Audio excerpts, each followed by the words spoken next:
بسم اللہ الرحمن الرحیم۔ محترم ناظرین سامعین، السلام علیکم ورحمۃ اللہ وبرکاتہ۔ ہمارے آج کے سبق کا موضوع ہے نمایاں بنیے۔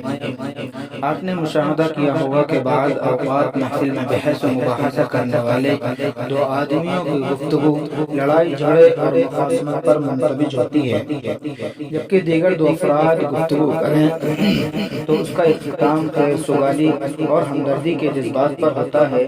آپ نے کبھی سوچا کہ ایسا کیوں ہوتا ہے؟ یہ باہمی گفتگو اور بحث و مباحثے کی مہارتیں ہوتی ہیں۔ آپ نے دیکھا ہوگا کہ دو آدمی الفاظ کے معمولی فرق کے ساتھ ایک جیسی تقریر کرتے ہیں۔ ایک کی تقریر میں حاضرین کی بڑی تعداد جمائیاں لیتی اور سوئی رہتی ہے، کوئی مسجد کے تنکوں سے کھیلتا رہتا ہے اور کچھ افراد بار بار اپنی نشست کی ہیئت بدل کر اکتاہٹ کا علاج کرتے ہیں، جبکہ دوسرے آدمی کی تقریر کے دوران حاضرین پورے ہوش و حواس میں بیٹھتے ہیں، مقرر کی آواز سے آواز ملاتے ہیں، نہ تو کسی کی آنکھ میں نیند کا پانی آتا ہے اور نہ کسی کے دل غفلت کا شکار ہوتے ہیں۔ کیا آپ جانتے ہیں کہ ایسا کیوں ہوتا ہے؟ یہ اپنی بات دوسروں کے سامنے رکھنے کے فنون ہے۔ آپ نے سنا ہوگا کہ فلاں آدمی محفل میں بولتا ہے تو سامعین ہمتاً گوش ہو جاتے ہیں، یعنی ایک دم خاموش ہو جاتے ہیں اور نگاہیں اٹھا کر اس کی جانب دیکھتے ہیں، جبکہ فلاں بات کرے تو حاضرین محفل ادھر ادھر کی باتوں میں یا اپنے موبائل فونوں پر پیغامات پڑھنے میں مصروف ہو جاتے ہیں۔ کیا آپ بتا سکتے ہیں کہ ایسا کیوں ہوتا ہے؟ یہ بات کرنے کے اصول ہیں۔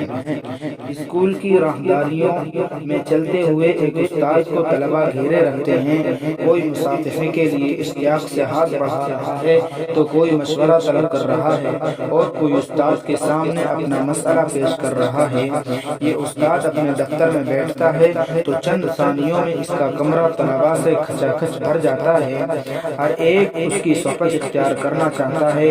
ادھر یہ منظر ہے اور دوسری طرف ایک اور استاد اپنے اسکول میں اکیلا چلتا ہے، اسکول کی مسجد سے اکیلا نکلتا ہے، کوئی طالب علم شکایت لے کر اس کے پاس نہیں جاتا، کسی کو اس سے مشورہ طلب کرنے کی ضرورت پیش نہیں آتی، مصافحے کے لیے کوئی اس کی طرف ہاتھ نہیں بڑھاتا۔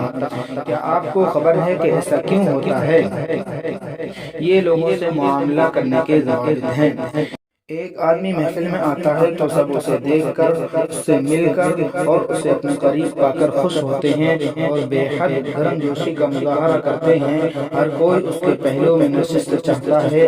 ایک آدمی محفل میں آتا ہے تو سرد مہری سے اور محض اس کی دل جوئی کی خاطر اس سے ہاتھ ملاتے ہیں، وہ خود جگہ تلاش کر کے بیٹھتا ہے، کوئی اس کے لیے جگہ نہیں بناتا، نہ کوئی اسے اپنے قریب بٹھانا گوارا کرتا۔ غور کیجیے ایسا کیوں ہوتا ہے؟ یہ لوگوں کے دل اپنی طرف مائل کرنے اور ان پر اثر انداز ہونے کے ہنر ہیں۔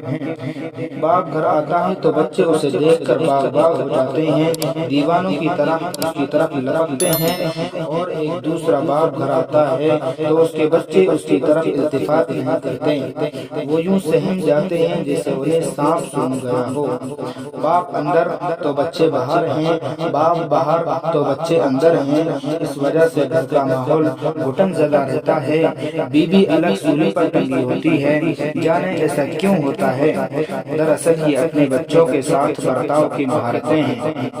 ایسی ہی مثالیں مسجد کے معاملات اور شادی بیاہ کی تقریبات وغیرہ کے متعلق بھی پیش کی جا سکتی ہیں۔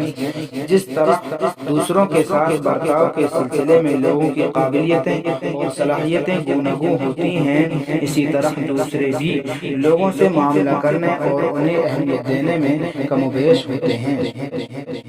لوگوں کے دلوں میں اپنی تاثیر پیدا کرنا اور ان کی محبتیں حاصل کرنا جتنا آسان ہے، آپ اس کا تصور بھی نہیں کر سکتے۔ یہ مبالغہ آرائی نہیں، مجھے اس کا متعدد بار تجربہ ہوا ہے۔ میں نے محسوس کیا ہے کہ چند آسان طریقے اور سہل مہارتیں استعمال کر کے اکثر دلوں کو اپنا گرویدہ بنایا جا سکتا ہے، شرط صرف یہ ہے کہ ہم لگن سے یہ طریقے اپنائیں اور مشق کے بعد انہیں فطرت ثانیہ بنا لیں۔ لوگ ہمارے سباؤ اور طرز گفتگو سے ضرور متاثر ہوتے ہیں، ہر چند ہمیں اس کا احساس نہیں ہوتا۔ مصنف کتاب لکھتے ہیں کہ میں عرصہ 13 سال سے ملٹری کالج کی جامع مسجد میں امامت اور خطابت کے فرائض انجام دے رہا ہوں۔ مسجد کی طرف جاتے ہوئے میں ایک قد آدم دروازے سے گزرتا ہوں۔ دروازے پر ایک چوکیدار تعینات ہے۔ دروازے کو وقت پر کھولنا اور بند کرنا اس کی ذمہ داری ہے۔ یہاں سے گزرتے ہوئے ہر بار میری کوشش ہوتی تھی کہ مسکراہٹ کا فن آزماؤں، چنانچہ میں ہاتھ سے سلام کا اشارہ کرتے اور واضح طور پر مسکراتے ہوئے گزر جاتا۔ نماز کے بعد اپنی گاڑی میں سوار ہوتا اور گھر لوٹ آتا۔ نماز کے دوران میرا موبائل فون پیغامات اور فون کالوں سے پر ہو جاتا۔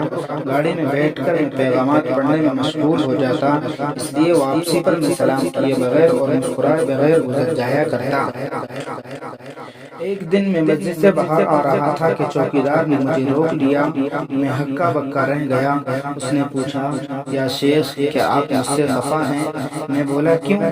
اس نے کہا کیونکہ مسجد کی طرف آتے ہوئے آپ سلام کرتے اور مسکراتے ہیں، تب آپ بہت خوش نظر آتے ہیں، لیکن واپسی پر نہ آپ خوش ہوتے ہیں اور نہ مسکراتے ہیں۔ وہ ایک سیدھا سادہ آدمی ہے۔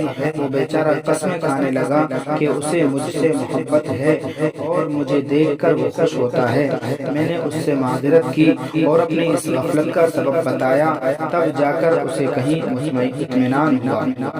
پھر واقعتاً مجھے احساس ہوا کہ اگر ہم ایسی مہارتیں استعمال کرنے کی عادت ڈالیں تو یہ ہماری فطرت کا حصہ بن جاتی ہیں، اور جہاں ہم ان سے غفلت برتیں لوگ نوٹ کر لیتے ہیں۔ روشنی کی کرن، صرف مال کمانے میں نہ لگے رہیں، یوں آپ لوگوں کو گنوا بیٹھیں گے۔ دراصل لوگوں کو حاصل کرنا مال حاصل کرنے ہی کا ذریعہ ہے۔ محترم ناظرین، ہمارے چینل کو سبسکرائب کریں، لائک کریں، کمنٹ کریں اور اپنے دوست و احباب سے شیئر کریں۔